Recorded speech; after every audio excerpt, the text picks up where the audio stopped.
नरेंद्र मोदी जी की सरकार रिफॉर्म्स के लिए जानी जाती है और अगर आप देखेंगे वन नेशन वन टैक्स उसका कितना लाभ देश को मिला। अब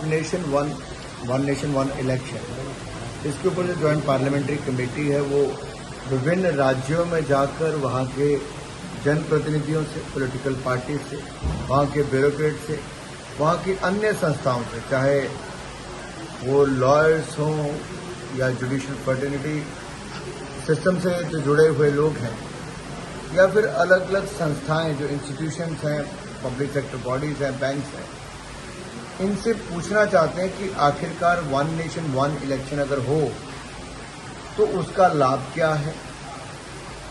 क्योंकि देखा जाए तो बहुत सारे लोगों के जीवन पे प्रभाव पड़ता है, राज्यों के रेवेन्यू पे प्रभाव पड़ता है, कामकाज पे प्रभाव पड़ता है, जस्टिस न्याय दिलाने में प्रभाव पड़ता है और कहीं ना कहीं बच्चों की शिक्षा से लेकर स्वास्थ्य की सुविधाओं पर भी प्रभाव पड़ता है। अब जो आंकड़े सामने आते हैं राज्य दर राज्य, गोवा ने बहुत अच्छी प्रेजेंटेशन आज दी है, पहले माननीय मुख्यमंत्री जी ने, फिर उनके जो ऑफिशियल्स थे, चीफ सेक्रेटरी और बाकी सब विभागों ने, उसमें दिखाया एक छोटा सा राज्य गोवा, अगर उसमें भी इतना बड़ा इम्पैक्ट आता है बार बार चुनाव होने का, तो जहां बड़े राज्य देश की बात की जाए कितना बड़ा इम्पैक्ट आता होगा। मुझे लगता है बहुत महत्वपूर्ण स्टडी टूर है जहां पे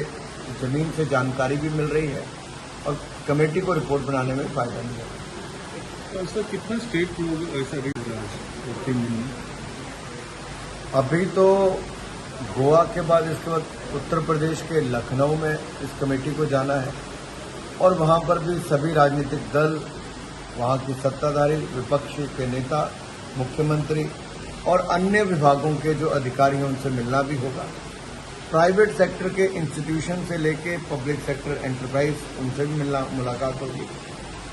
तो एक बहुत अच्छा अनुभव इसमें से आ रहा है कि कई चीजें हमें पहले दिखती नहीं थी कि क्या नुकसान होता है,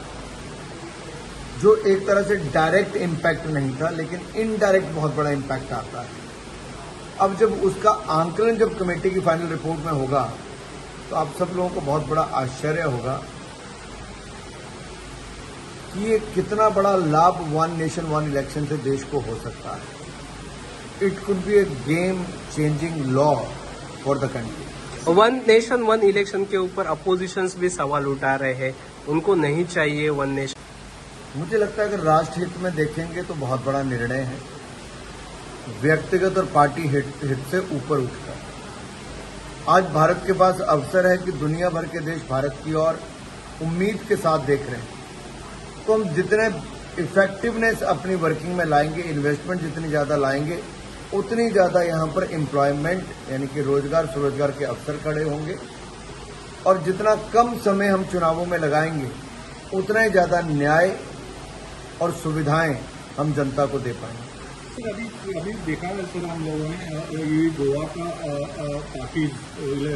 पॉलिटिकल पार्टी लोग भी आया हुआ है, कितना लोगों को ऐसा इन्वाइट किया कि सब पार्टी लेवल को और उस संदेश जो महत्वपूर्ण राजनीतिक दल हैं, छोटे बड़े, सबको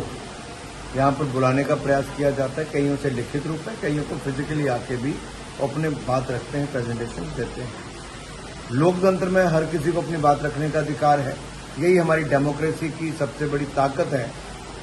discussion, debate and decide. Thank you.